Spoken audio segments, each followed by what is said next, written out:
कि कुछ मैं रूल्स बता रहा हूँ वो थोड़ा सा आप लोग क्लियर कर ले। आप सभी जानते हैं जैसे कि प्रोफेशनल लाइफ आपका स्टार्ट हो चुका है और इस लाइफ में सबसे बड़ी चुनौती आपके लिए क्या है कि आपको इस लाइफ में पैसा भी अर्न करना है, नाम शोहरत भी अर्न करना है, क्योंकि इस लाइफ में आप गलती नहीं कर सकते, इसलिए इसको प्रोफेशनल लाइफ कहते हैं। स्टूडेंट लाइफ में गलतियां आप लोग कर सकते हैं। 10 कुछ ऐसे मैं रूल बता रहा हूँ जो थोड़ा सा आप लोग क्या करें अपने अंदर जरूर डेवलप करें, जिससे आपके प्रोफेशनलिज्म और ज्यादा बेहतर हो गए। पहला रूल आप लिखिएगा, don't get stress and fear. अपने अंदर स्ट्रेस और फियर ना आए, ठीक है, क्योंकि सबसे ज्यादा इस लाइफ में क्या होता है आपके अंदर स्ट्रेस और फियर आता है, आप बहुत घबरा जाते हो, नेगेटिविटी आपके अंदर रहती है और अपने ऊपर से भरोसा भी कई बार क्या हो जाता है, उठ जाता है। तो आपको इस लाइफ का पहला उसूल क्या कहता है, खुद पे आपको फियर और स्ट्रेस को हावी नहीं होने देना है, नेगेटिविटी अपने अंदर ना आए, इसका विशेष ध्यान रखिएगा।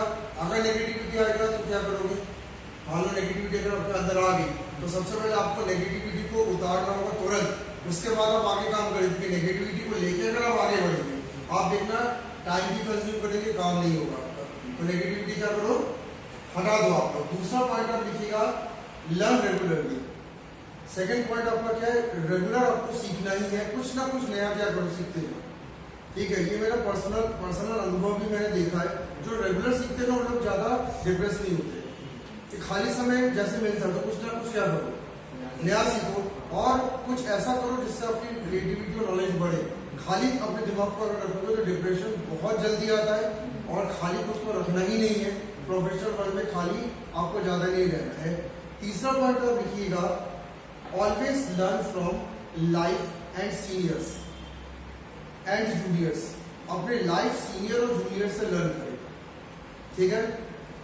लाइफ में आप लोग देख रहे हैं बहुत कुछ आप लोग भी सीख चुके हैं, ठीक है। हर चीज हम लोग को ध्यान रखिएगा, किताबें नहीं सिखाता, कौन सिखाता है, ये जिंदगी सिखाती है, ठीक है। और अभी आप लोग क्योंकि बहुत टाइम आप लोग निकाल चुके हैं तो आप लोग भी जानते हैं कि कहीं ना कहीं लाइफ में बहुत कुछ आपको क्या क्या मैसेजेस दिए, उन मैसेज को क्या करो, अपने दिमाग में भरो। और सबसे बड़ी चीज मैं आपको बता देता हूँ, डायरी रखो बस हमेशा, जो आपको कभी सीखने मिलता है उसको सीख लो, लिख लो, क्योंकि पता नहीं वो कब आपके लिए जरूरी हो जाए, ठीक है। अपने लाइफ में ध्यान रखिएगा, आप लोग को सीनियर जूनियर से भी सीखना, सीनियर्स आपके जितने भी होंगे उनसे भी सीखो, जूनियर भी हो सकता है बहुत कुछ कैपेबल कई बार होता है, उससे भी सीख लो, अंदर करो, जहां से मिले सीखो, क्योंकि यही ना आगे चल के आपकी वैल्यू बढ़ाता है। और आप जो सैलरी अभी एक एक्सपर्ट से करते हो वो सैलरी आपके वर्क में बढ़ेगी जब आपकी लाइफ में नॉलेज आपका बढ़ता है। चौथा पॉइंट आप लिखिएगा, respect and love your job. अपने जॉब को रिस्पेक्ट और लव दें, ठीक है। वैसे आपको ध्यान रखना है कि आप लोग ने एक चीज देखा होगा, आप जिस चीज से प्यार करते हो वो चीज बिना मेहनत की भी कई बार कर लेते हो, होता है ना। जिसको खाना बनाना अच्छा लगता है वो क्या करता है, खाना बहुत जल्दी बना लेता है और उसको मेहनत भी नहीं लगती, थकान भी नहीं लगती।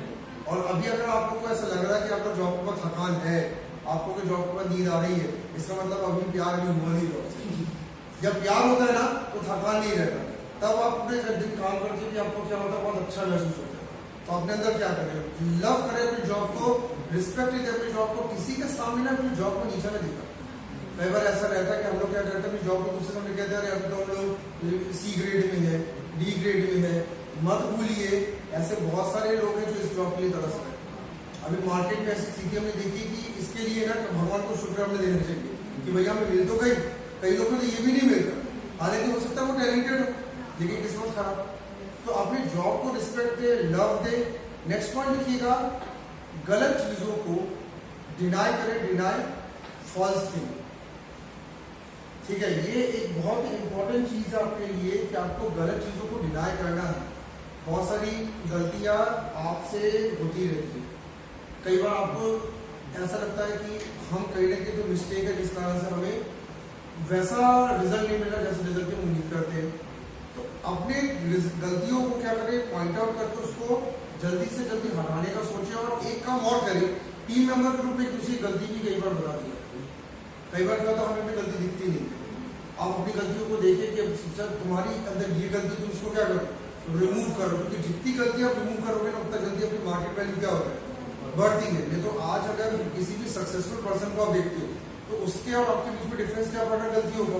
तो मार्केट वैल्यू बढ़ानी है तो गलतियों को क्या करो, अलग करो, एक दूसरे की गलतियों को भी आप बताएं, और जब गलती बताए तो आप उसको चिल्लाए, शाउट ना करें कि भैया किसी ने गलती बताई तो आप आपने कहा कि आप उनको जलन करते हो उससे, ऐसा कुछ नहीं है।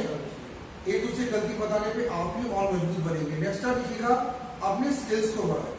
अगला पॉइंट आप लिखिएगा अपने स्किल्स को बढ़ाए। स्किल और लर्निंग में एक बहुत बड़ा डिफरेंस होता है, ध्यान रखिएगा। क्या डिफरेंस होता है? सबसे बड़ा डिफरेंस ये होता है कि लर्न करने का मतलब होता है केवल नॉलेज लेना, स्किल का मतलब होता है आप उसमें परफेक्ट बनो। ठीक है, तो जो काम आपको बहुत अच्छा लग रहा है उसमें क्या बनो? परफेक्ट। क्योंकि ध्यान रखिएगा एक वर्ड जो कामयाबी और आपके बीच में खड़ी है वो कोई और नहीं, परफेक्शन। अगर आप परफेक्शन आपके पास है कौन रोक सकता है? रोक सकता है? वो नहीं रोक सकता। तो अपने स्किल्स को बढ़ा, स्किल को बढ़ाने के लिए आज आपके पास ऑनलाइन चैनल्स भी है, आपके पास बुक्स भी है, नोट्स भी है। हो सकता है कि किसी का बहुत अच्छा गाइडेंस मिल जाए जो अपने स्किल्स को क्या करे, बढ़ाए। तो अभी जो उम्र है वो क्या है? स्किल्स को बढ़ाने की। बहुत स्किल को बढ़ाए, रात दिन मेहनत करेगी, स्किल क्या होती बढ़ती जाए। नेक्स्ट पॉइंट आप लिखिएगा ऑलवेज बी थैंकफुल, यानी थैंकफुल रहिए। देखिए ये बहुत बड़ा गुण होता है।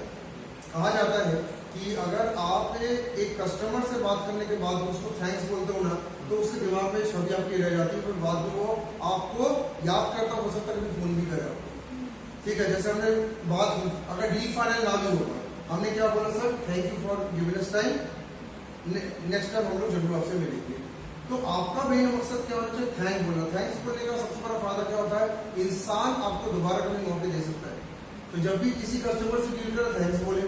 और सबसे बड़ी बात तो मैं बता दे रहा हूँ, सुबह जब निकले तो ईश्वर को थैंक्स दे, क्योंकि कुछ तो आपने अच्छा किया होगा जिस कारण से आपको ये पद मिला, पोजीशन मिली, मौका मिला, क्योंकि मौके सबको नहीं मिल रहे थे।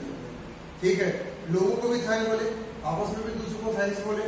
ठीक है, और सबसे बड़ी बात है कि अगर आपके साथ कभी कोई गलत भी कई बार हो जाता है उसके लिए भी थैंक बोलना चाहिए। हो सकता है कि वो कोई रास्ता दिखाने के लिए भगवान कर जो भी होता है अच्छे के लिए होता है। कई बार होता है ना बहुत बड़ा हो गया या किसी ने इतना इरिटेट आपको गंदा बोला कि आपको बहुत गिलानी, आपको गिलानी होगी क्यों बोला, लेकिन बाद में जब सोचा तो पता चला कि वो चीज अगर ना होता तो शायद हम यहाँ ना होता। भगवान से शिकायत ना करो, आपस में एक दूसरे के खिलाफ शिकायत मत करना। कई बार होता है ना आपस में लड़ाई हो जाती है, तो आपस में भी लड़ाई ना करें, एक दूसरे को थैंक्स बोले, लव रखे, रिस्पेक्ट रखे अपने को। नेक्स्ट पॉइंट आप देखिएगा, हमेशा अच्छे पर्सन से मित्रता करें। Always meet with good person. अब ये चीज आप लोग के लिए बहुत जरूरी हो गई है। कारण क्यों है? क्योंकि आप प्रोफेशनल लाइफ में आ गए। अब खराब पर्सन के साथ अगर आप मिलेंगे तो आप अच्छे से जानते हो क्या होने वाला, आपकी मेंटेलिटी खराब होगी। और देखो मेंटेलिटी खराब होने के कारण ही कई लोग जो बहुत अच्छा भी जानते थे आज वो रास्ते में कुछ नहीं कर पाते। हमारे सामने बहुत सारे ऐसे उदाहरण रहते हैं। ठीक है, कितने अच्छे गोल्ड मेडलिस्ट थे, कुछ नहीं कर पाए। ठीक है, क्यों? संगत बिगाड़ गई। कई बार रहता है। तो प्रोफेशनल लाइफ में जब आप कदम रखते हो तो इस लाइफ में कदम रखने के बाद आपके लिए सबसे मेन चीज क्या हो जाती है? दोस्त का सही चुनाव करो।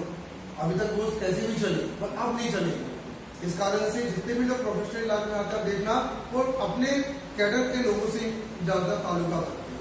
इंजीनियर को देखते इंजीनियर से रखते, डॉक्टर से रखते। ये नहीं कि रास्ते में चलते हर इंसान से वो दोस्ती रखते। स्टेटस मेंटेन करो। स्टेटस अगर नहीं है तो आप ध्यान रखिएगा, बहुत जल्दी आप लोग जो है वो हार भी सकते हैं, रेस से बाहर भी हो सकते हैं आप लोग। नेक्स्ट पॉइंट लिखिएगा, टाइम का best use of time. Next point अपने ध्यान रखता है कि समय का अब आपको क्या करना होगा? सही यूज करना पड़ेगा। ठीक है, देखो अब आपके पास 24 आवर्स में से 8 घंटे ध्यान रखिएगा परिवार के लिए। वो 8 घंटे काटने के बाद और 4 घंटे सोने और खाने के लिए हम भी रखते हैं। हमारे पास बचता कितना? कुल दिन का 10 से 12 घंटा हमारे पास रहता है। उस 10 से 12 घंटे में हमें जॉब भी करनी है और हमें आने वाले फ्यूचर की तैयारी भी करनी है। अब टाइम मैनेजमेंट आप क्या करते हो? ज्यादा बेहतरीन कर दो। ठीक है, जो उस परिवार और खाने पीने और आराम के अलावा जो समय मिलता है उस समय में हमें क्या करना है? ज्यादा से ज्यादा क्या करना, हमें आप वर्कआउट करना है। क्योंकि देखो टाइम मैनेजमेंट अगर आप नहीं कर पाओगे तो आप ध्यान रखिएगा वर्कलोड बहुत ज्यादा आपके ऊपर बढ़ेगा, क्योंकि समय मैनेजमेंट नहीं आप कर रहे।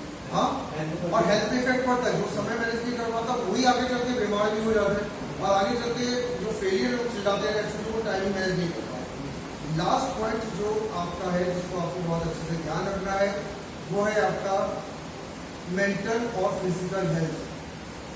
भाई ये आप ध्यान रखिएगा, प्रोफेशनल लाइफ मांगता है मेंटल और फिजिकल कुर्बानी। हम कहीं ना कहीं प्रोफेशन में कर क्या रहे हैं, अपने शरीर को कुर्बान कर रहे हैं। शरीर को ज्यादा ही हम लोग क्या करते हैं, एक्सप्लॉइट करते हैं, दिमाग पे कितना प्रेशर ले लेते हैं। और अगर आपका मेंटल और फिजिकल हेल्थ आपका अगर ठीक नहीं है, आप बहुत लंबे समय तक प्रोफेशनल लाइफ में नहीं टिक पाओगे। इसलिए आपको करना क्या है, डेली आप अपने टाइमिंग, सोने के टाइम, उठने के टाइम, एक्सरसाइज का टाइम, योगासन का टाइम, और साथ ही साथ आपको ध्यान रखना है खान पान आप लेकिन सही करेगा।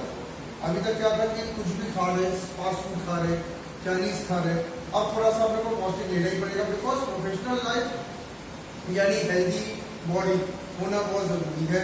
तो 10th पॉइंट में मैं आपको ये कह रहा हूँ कि अपने शरीर को हल्के से ना लें। अगर शरीर खराब आपका रहेगा ना, तो बहुत लंबे समय तक आप नहीं रह पाओगे। और इसके प्रैक्टिकल बहुत सारे उदाहरण है। आप लोग अगर क्रिकेट देखते हो, कोई भी स्पोर्ट्स आप देखते हो, कई अच्छे प्लेयर जिनकी बॉडी फिटनेस खराब हो गई, वो लोग बाहर होते हैं, और जिनकी बॉडी फिटनेस अच्छी है वो लंबे समय तक खेले। तो खिलाड़ी बहुत अच्छे थे, फिटनेस ही सवाल नहीं था, बॉडी में हजारों बीमारियां आ गई, बहुत सारी दिक्कतें आ गई। तो आपको करना क्या है, अपने मेंटल और फिजिकल स्ट्रेंथ को क्या करें, अच्छा करें। डेली अपने बॉडी पे थोड़ा सा समय दीजिए। अपने शरीर अगर छूट गया कुछ नहीं कर सकते। तो ये मैंने कुछ 10 पॉइंट आपको बताए जो प्रोफेशनल लाइफ में आपके लिए बड़े जरूरी होते हैं। सोचो कि आपको अपने समझ में आया होगा, और इन पॉइंट्स को आपको क्या करें, रियल लाइफ में जरूर अप्लाई करें। ठीक है।